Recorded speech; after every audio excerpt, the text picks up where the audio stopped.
I've been up reading the comments about the interview I did with Lisa Leslie about Kobe Bryant. And I know that if I had only seen the clip that you saw, I'd be extremely angry with me too.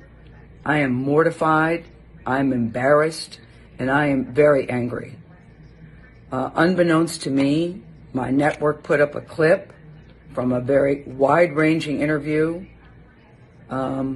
totally taken out of context, and when you see it that way, it's very jarring. It's jarring to me. I didn't even know anything about it. I started getting calls. What the hell are you doing? Why did you say this? What is happening? I did not know what people are talking about. So I've been told, or I've been advised, to say nothing. Just let it go. People will drag you. People will troll you. It'll be over in a couple of days. But that's not good enough for me, because I really want people to understand what happened here and how I'm feeling about it.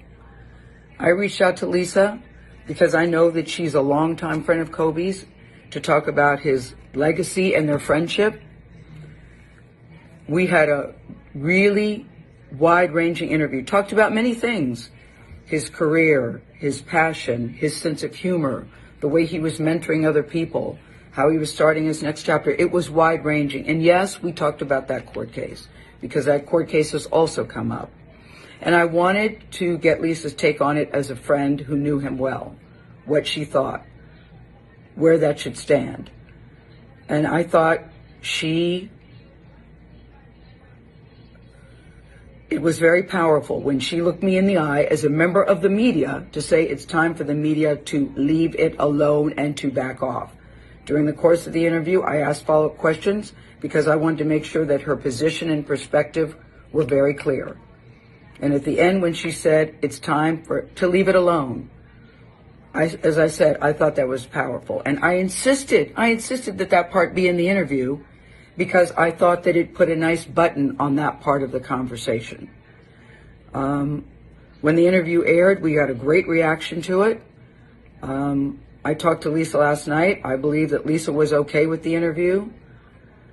And I felt really good about the interview. So for the network to take the most